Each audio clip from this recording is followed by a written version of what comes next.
Hola y bienvenidos a todos quienes ven el presente tutorial. Mi nombre es Ya Delgadillo, soy ingeniero civil y a continuación vamos a realizar nuestro primer proyecto en Context Capture. Para eso, primero nos vamos a Context Capture Master y abrimos el programa.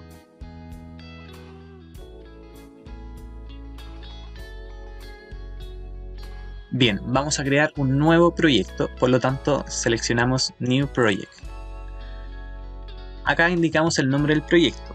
En este caso, como es nuestro primer procesamiento, vamos a denominarlo Proyecto 1. Buscamos la dirección en donde nosotros queremos guardar este proyecto. En particular, yo siempre recomiendo crear una carpeta de proyectos de tal forma que nosotros podamos guardar de manera ordenada todos los proyectos que nosotros vayamos generando. En este caso creé una carpeta llamada Proyecto 1, dentro de la cual podemos encontrar las fotos, que estas van a ser las fotos que vamos a procesar. Son fotografías de una miniatura, pero que podría asemejar una estructura real o un edificio o alguna infraestructura que nosotros queremos modelar. Por otro lado, también creé una carpeta denominada Modelo 3D, dentro de la cual vamos a guardar todo aquello que nosotros procesemos. ¿Ok? Entonces en esta carpeta vamos a guardar nuestro primer proyecto. Entonces seleccionamos. En mi caso la tengo en el escritorio, pero ustedes deben dar el directorio en donde estimen conveniente guardar su proyecto. Entonces seleccionamos esta carpeta, podemos dar una descripción. Entonces vamos a escribir nuestro primer proyecto. Vamos a crear un blog vacío y a continuación damos clic en OK. Bien, aquí nos encontramos en la vista inicial y principal del programa Context Capture. Tenemos los botones de proyecto, blog, reconstrucción, producción, herramientas y ayuda. Cada vez que nosotros iniciemos un nuevo proyecto vamos a tener un blog llamado blog 1, que es dentro del cual vamos a ir generando los distintos tipos de entregables. Vamos a cargar las fotos y se van a ir generando los distintos procesos dentro de Context Capture. Entonces esto vendría siendo una especie de navegador jerárquico, mientras que acá vamos a encontrar nuestro espacio de trabajo. Además, en la barra superior del software podemos encontrar el flujo de trabajo que iremos realizando hasta poder completar nuestro procesamiento. Bien, entonces en primer lugar vamos a cargar las fotos. Para eso nos vamos a la pestaña Fotos, luego seleccionamos Añadir fotos. Si damos clic en esta pequeña pestaña podemos ver que nos aparece la opción de añadir una selección de fotos o añadir un directorio. Si ustedes tienen todas las fotografías guardadas en una carpeta determinada, podrían perfectamente indicar la dirección de esa carpeta, como lo vamos a hacer en el presente caso. Por el contrario, si ustedes quieren seleccionar fotos específicas dentro de un grupo de fotografías, les conviene añadir las fotos por selección. En este caso, como tenemos todas las fotografías guardadas dentro de una misma carpeta y además las vamos a cargar todas, vamos a seleccionar añadir un directorio. Entonces nos vamos a nuestra carpeta Fotos, seleccionamos y si ven no aparece ninguna fotografía porque acá vamos a indicar directorio y no las fotografías específicas. Entonces seleccionamos seleccionar carpeta y de manera automática el programa nos carga todas las fotografías que están al interior de esa carpeta. Ahora, de manera automática el programa las puede agrupar en distintos grupos. Entonces vamos a seleccionar el grupo 1 y acá podemos ir viendo las fotos que nos cargó. Grupo 2 lo mismo. Y así sucesivamente para cada uno de los grupos. Acá nos dice la cantidad de fotos que se encuentra en cada uno de los grupos, la cámara que utilizamos. Fíjense que en el presente caso nosotros no hemos indicado ningún tipo de cámara, sino que el programa es capaz de reconocer, dada la extensa base de datos que tiene de sensores y de cámaras que se encuentran disponibles en el mercado, es capaz de reconocer qué cámara utilizamos nosotros para tomar la fotografía. En este caso nos dice Samsung WB850F, que fue precisamente la cámara que utilizamos para tomar las fotografías. Si se dan cuenta, es una cámara fotográfica que no tiene absolutamente nada de espectacular o de especial. Ustedes incluso podrían utilizar la cámara de su propio celular para generar sus primeros modelos y sus primeros procesos. Además, encontramos el tamaño del sensor. En este caso no lo reconoció, pero sí nos reconoció la distancia focal, y por esta razón es que nos agrupó las fotos en distintos fotogrupos. Entonces, el fotogrupo 1, que está compuesto por 2 fotografías, tiene una distancia focal de 5 milímetros, y así sucesivamente para cada uno de los grupos. ¿Okay? Acá, dentro de cada uno de los grupos, si seleccionamos una fotografía en específico, además podemos ver la información asociada, el nombre, el directorio, la fecha en donde fue capturada esta fotografía, su tamaño y información asociada a su posicionamiento. Como esta es una cámara fotográfica común, esta no es capaz de reconocer el posicionamiento que tiene cada una de las fotografías. Por lo tanto, en este apartado nos aparecen todas las celdas vacías, puesto que no tiene información de posicionamiento geográfico, digamos, incorporada en cada una de las fotografías. En caso que nosotros capturemos fotografías a través de un dron, como el dron está equipado con un receptor GNSS, va a ser capaz de poder identificar en qué posición, tanto en X, Y como en Z, en qué posición fue capturada cada una de las fotografías que nosotros vamos a procesar. Reitero entonces que en este caso no existe, puesto que fue tomada con una cámara fotográfica que no tiene este receptor. Bien, seguimos navegando entonces dentro de las demás pestañas. Recordemos que nos encontramos dentro del bloc 1, y al interior de este bloc 1 estamos navegando por cada una de las pestañas. Ahora seleccionamos nube de puntos. Si nosotros tenemos alguna nube de puntos que hemos tenido de manera externa o mediante otro software, podemos cargarlas también para posteriormente procesarlas. Para ello seleccionamos la pestaña y luego importar un escáner estático. Acá añadimos el directorio en donde se encuentra esta nube de puntos y posteriormente la importamos. Eso es un proceso adicional que se puede hacer en caso que sea necesario. Ahora, en la pestaña Survey encontramos todas las fotografías que nosotros hemos cargado recientemente. Entonces las podemos visualizar, cada una de estas. Ahora, como mencioné anteriormente, nosotros hemos capturado la foto a partir de una cámara que no tiene sensor, un receptor GNSS. Entonces el programa no va a ser capaz de poder identificar unidades de medida asociadas a nuestro modelo. Por lo tanto, lo que nos queda hacer es incluir una restricción geométrica de tal forma que el programa escale nuestro modelo a las dimensiones que nosotros le hemos indicado.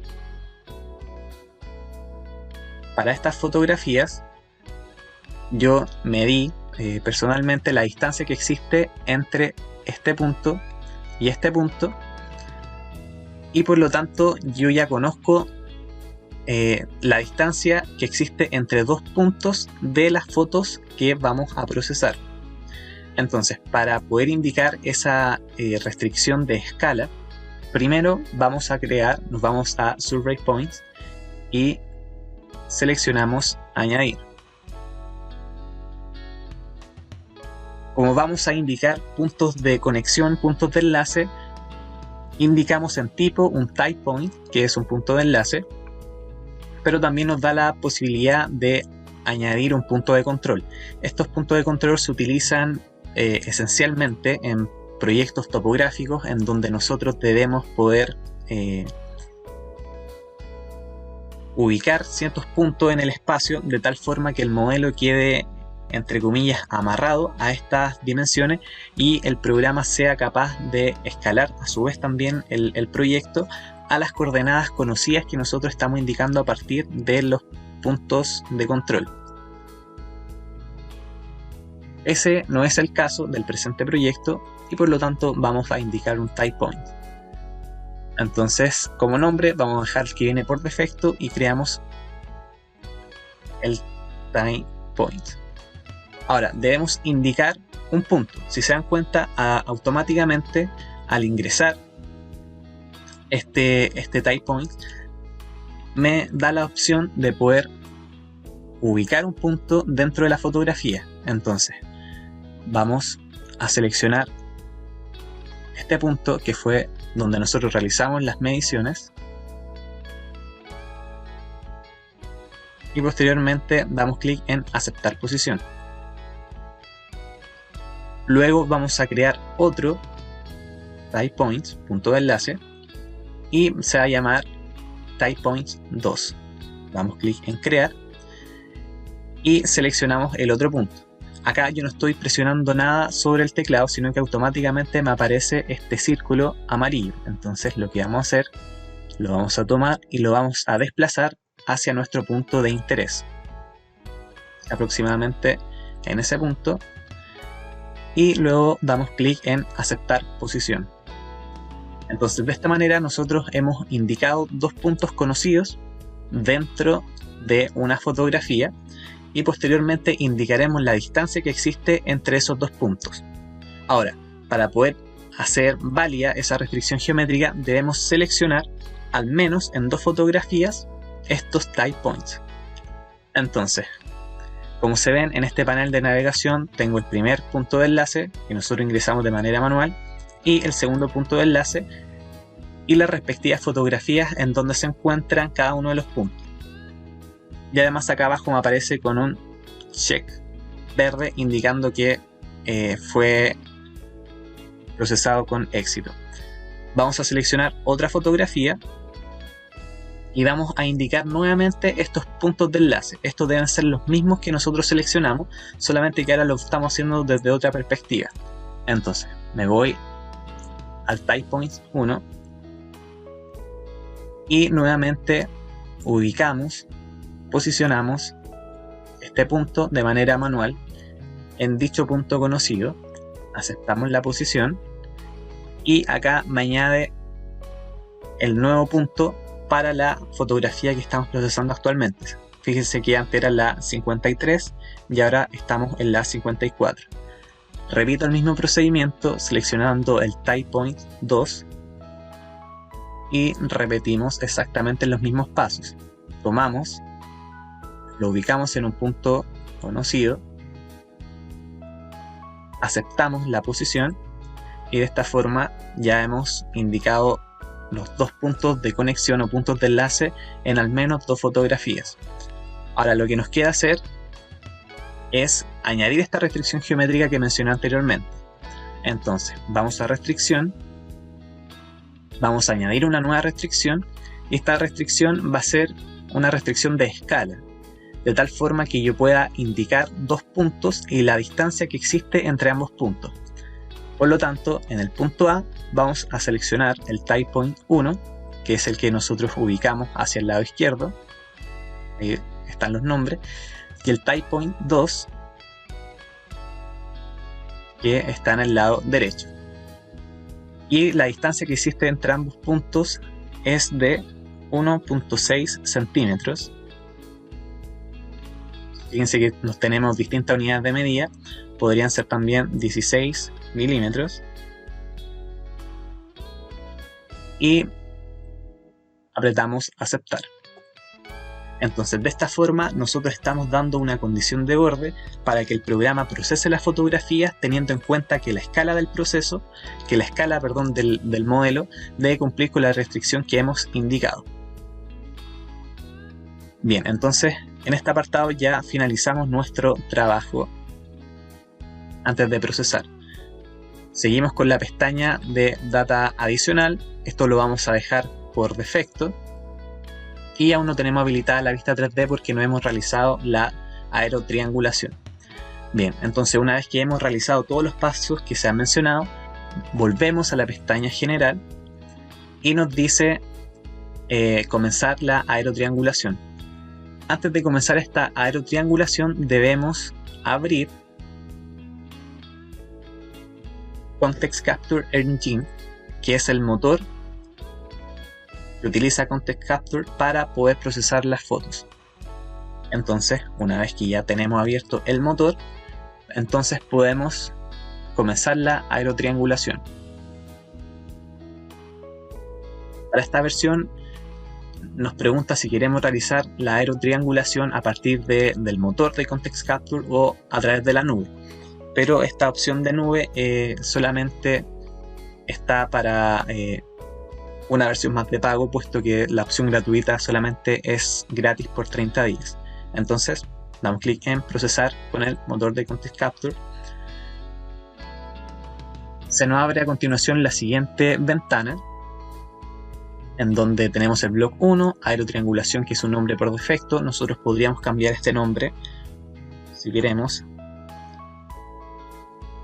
Aerotriangulación, esto es totalmente opcional. Apretamos Next.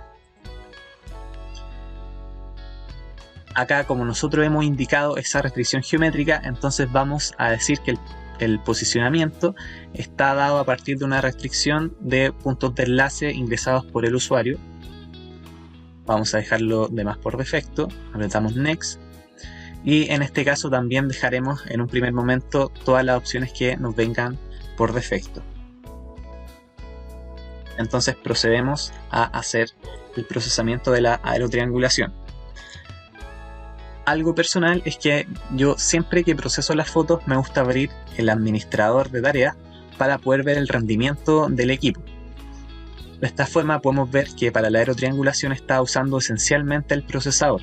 Por lo tanto, el tiempo que tarde en hacer esta triangulación de las fotos, aerotriangulación de las fotos, va a depender de los componentes que nosotros tengamos en nuestro computador. En particular, para este proceso utiliza mucho procesador. Entonces, mientras mejor procesador tenga nuestro computador, menos va a tardar el proceso. La memoria también utiliza recursos que no son menores. Acá está usando cerca de 8 GB de memoria. Y por lo tanto, el tiempo que tendremos que esperar va a depender de los componentes que nosotros tengamos. Entonces esperamos a que finalice de realizar el proceso.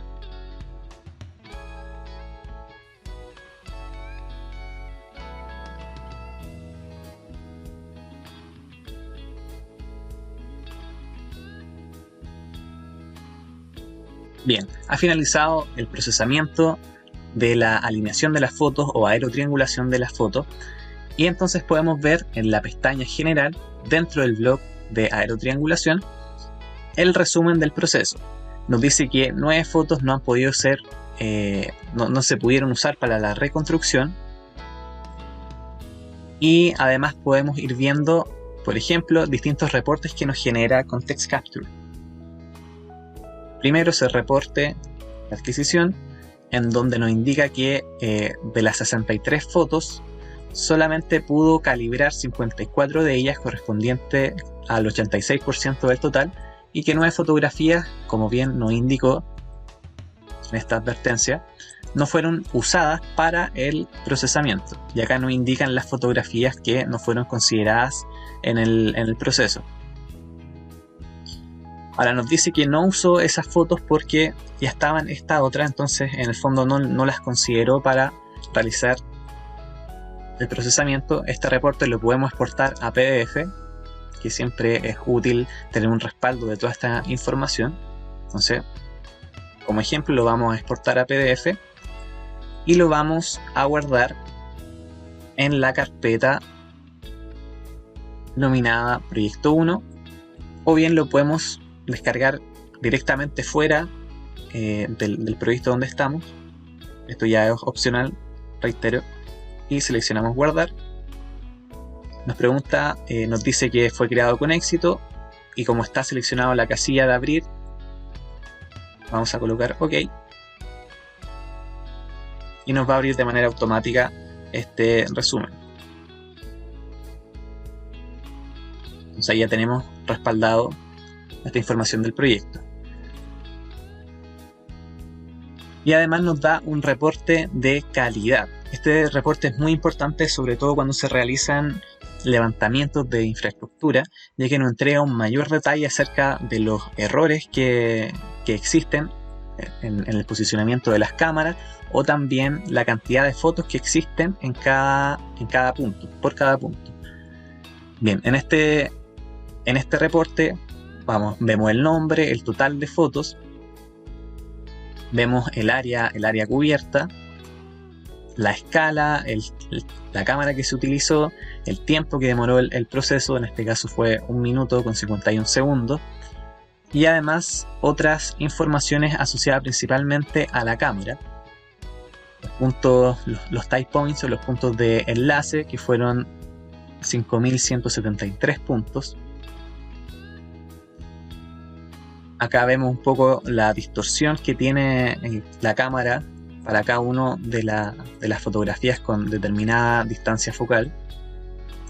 Si seguimos bajando, encontramos el posicionamiento de las fotografías. Fíjense que si bien nosotros no teníamos la posición, la metadata en cada una de las fotos, el programa a través de la aerotriangulación es capaz de estimar la posición desde donde fue capturada cada una de las fotos. En este caso nos muestra una vista desde arriba, una vista superior, digamos, de cómo fueron tomadas las fotografías. Y acá nos muestra para el eje Z, que es el eje vertical, cómo fueron tomadas las fotografías con respecto al eje X y al eje Y. Después vemos la cantidad de fotos que existen por la área cubierta. Nosotros el programa fue capaz de analizar toda esta área, y para toda esa área nos indica que existen 54 fotos por cada uno de los puntos de la escena. Esta información siempre es importante verificar para ver dónde existen o dónde podría existir falta de fotografía, y en consecuencia cómo nosotros podríamos mejorar un modelo en específico. Seguimos visualizando la información que nos entregan. En este caso estamos viendo los puntos de enlace, la posición de los puntos de enlace, y además el número de fotos observados en los puntos de enlace. Entonces este ya es un detalle más particular de cuántas fotografías existen para cada uno de los puntos de enlace que el programa fue capaz de reconocer. Información muy útil, y estimaciones de errores y resolución de los puntos de enlace. Esto también lo podemos guardar o exportar como PDF. Lo vamos a guardar afuera de la carpeta que nos crea automáticamente dentro de modelos 3D, y guardamos. Esperamos que lo exporte a PDF, y nuevamente si colocamos OK nos abre el reporte de manera automática. Entonces cerramos esta por el momento y cerramos este reporte. Ahora vamos a seguir navegando por cada uno de las pestañas que están disponibles. Estos ya lo revisamos, son las fotos que cargamos. En particular no cargamos ninguna nube de puntos. Ya tenemos las fotografías, nos muestra las fotografías que capturamos, foto adicional, información adicional, y ahora sí ya va a ser posible ver en 3 dimensiones nuestro modelo. Entonces, si se dan cuenta, acá estamos viendo en el plano XY tenemos distintas opciones de visualización. Si yo con el clic derecho selecciono el punto, podemos rotar el modelo. Y además estas corresponden a las distintas cámaras o a las distintas fotos que se tomaron para poder ver el modelo. Si selecciono una cámara, nos indican las distintas fotografías que están consideradas a partir de la aerotriangulación. En este caso podríamos realizar medidas también, pero como aún no hemos generado el modelo en 3 dimensiones, no lo recomiendo. Esta versión de Context Capture trae distintas herramientas que son bien interesantes y que las vamos a ver a continuación. Por ejemplo, podemos ir viendo cada una el modelo a partir de fotografías, es decir, acá tal vez no se aprecia muy bien, pero en el fondo me está diciendo que con esta fotografía ubicó el modelo. Vamos a ver si lo podemos ver mejor.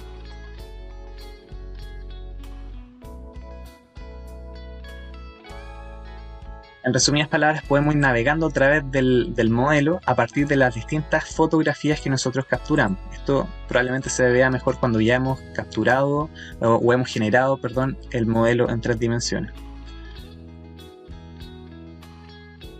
Acá podemos ver la opacidad de la foto, entonces podemos hacer un contraste entre la fotografía y entre lo que procesó el programa. Esta herramienta está muy interesante, no la había visto en otros software. Y así nos permite tener una mejor idea de cómo el programa hizo la aerotriangulación.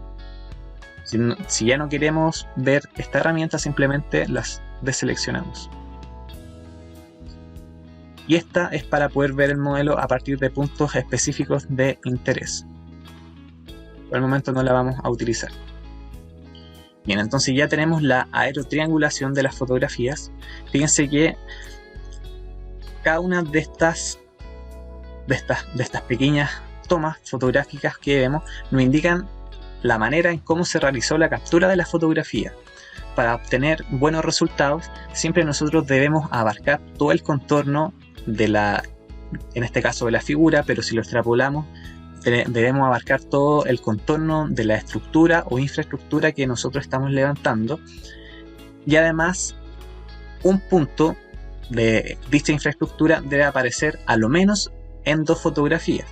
Entonces lo recomendable siempre es barrer por todo el contorno de manera circular la estructura o la infraestructura que estemos levantando, pero además debemos hacerlo desde distintas perspectivas. Entonces acá se puede ver una línea de fotografías. Acá vemos una toma superior y siempre se realizó por todo el contorno.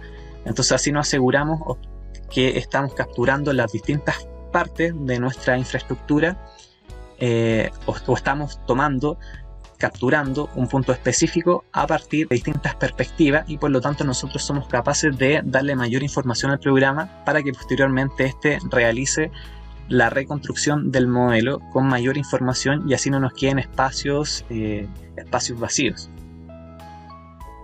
Bien, entonces volvemos a la pestaña general y ahora vamos a realizar la reconstrucción del modelo. Para ello, en la pestaña general seleccionamos nueva reconstrucción.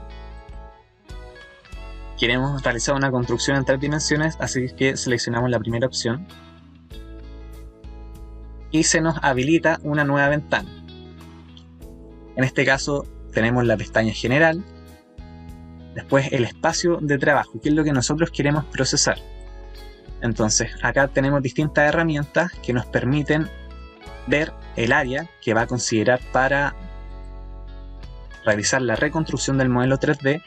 Podemos achicar las cámaras que nos indican desde dónde fue capturada cada fotografía. Esto también lo podemos girar.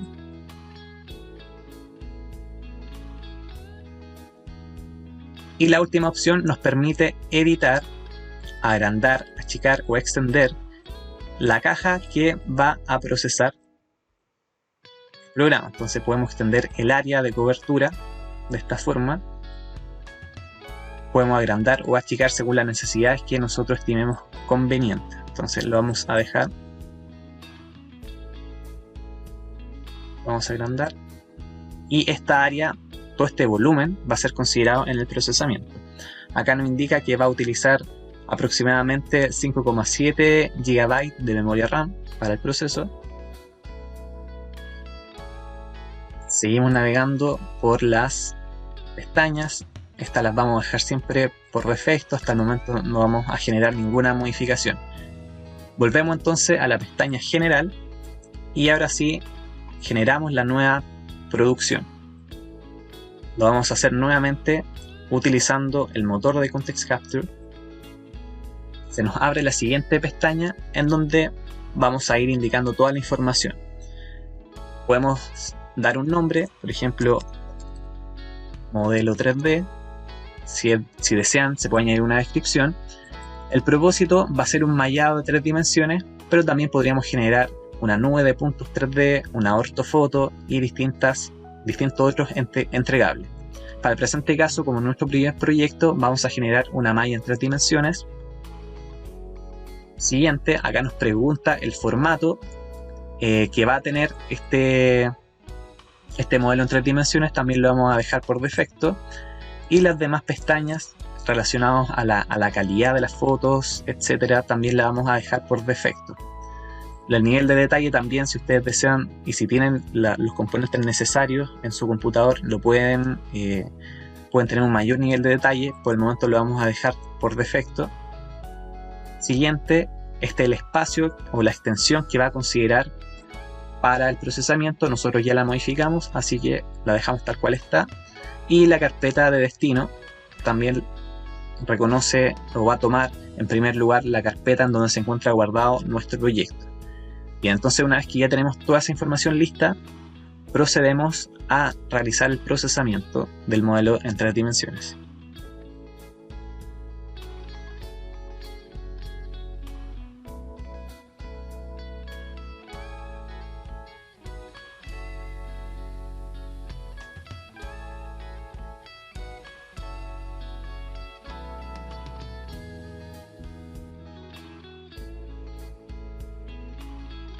Finalmente, y luego de 10 minutos, el programa ya ha procesado el modelo en 3 dimensiones y por lo tanto vamos a visualizarlo. Como pueden apreciar, se crea un menú de reconstrucción y dentro de ese nuevo submenú encontramos nuestro modelo en 3 dimensiones. Podemos ver las propiedades generales del proyecto y finalmente vamos a visualizar el modelo fotogramétrico ya reconstruido. Podemos acercar usando el scroll mouse, haciendo clic izquierdo con el mouse podemos rotar a través de un pivote nuestro modelo. Usando clic derecho podemos acercar o alejar la visualización de nuestro modelo. Y entonces, como se puede apreciar, el resultado es bastante bueno. La reconstrucción, pese a que la hicimos con una cámara fotográfica estándar, los resultados son óptimos. No se aprecian espacios vacíos o lugares en donde falte información y por lo tanto las fotos procesadas fueron las necesarias para obtener un óptimo resultado. Seguimos visualizando las distintas cámaras. Ahora, dentro de estas barras podemos ver las texturas. Si yo deselecciono esto, eliminamos la textura y me queda el modelo sin las texturas procesadas. Acá mismo también podemos visualizar el mallado que realizó el software para poder generar este modelo en 3 dimensiones. Como pueden ver, une cada uno de los puntos a través de triángulos. Y de esa manera genera la superficie de lo que hemos procesado. Acá tenemos las mismas opciones que veíamos anteriormente de agrandar o achicar la cámara. Y finalmente podemos realizar mediciones. Entonces vamos a verificar si realmente el modelo escaló, si realmente el programa escaló nuestro modelo a la condición de borde que nosotros ingresamos en un comienzo. Voy a acercarme y la distancia entre estos dos puntos debería ser de aproximadamente 1,6 centímetros. Voy a medir, voy a seleccionar una distancia, entonces acerco al primer punto, y luego me dirijo al punto final.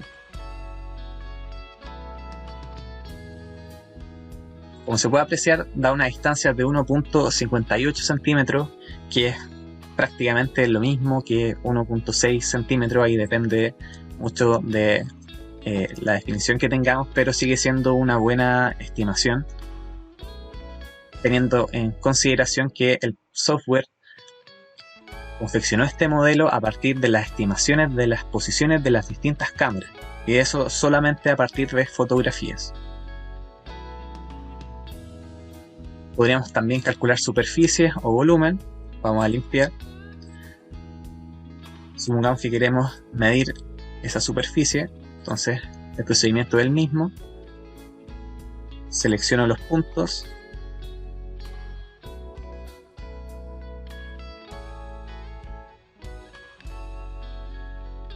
doy clic derecho para finalizar, y ahí me da el perímetro y también el área con unidades de centímetros y centímetros al cuadrado. Ahora, comentarios finales respecto al procesamiento. No siempre va a ser completamente o estrictamente necesario indicar una condición de borde. Idealmente siempre debemos ingresarla al programa, pero no en todos los casos vamos a poder tener esta información, y por lo tanto en esos casos solamente vamos a procesar a partir de las fotos sin ingresar una restricción en especial. Bajo mi experiencia, las fotografías tomadas a partir de dron y la reconstrucción de modelos siempre tiene estimaciones o cálculos de distancias aceptables, no tiene mucho error en las medidas que uno realiza. Sin embargo, el error en el posicionamiento de las cámaras y de las fotografías, eso sí puede tener errores que pueden ir en horizontal de 2,5 metros hasta 5 metros, y en la vertical pueden ir incluso de 5 a 10 metros. Pero eso es solamente el posicionamiento de la foto y no así la calidad de las medidas que nosotros podamos realizar. Eso es solamente el emplazamiento en un lugar geográfico determinado de nuestro modelo. De esta manera damos por finalizado el tutorial. Espero que les haya sido de mucha ayuda para poder comenzar su primer proyecto en Context Capture, y nos vemos en una próxima oportunidad. Hasta luego.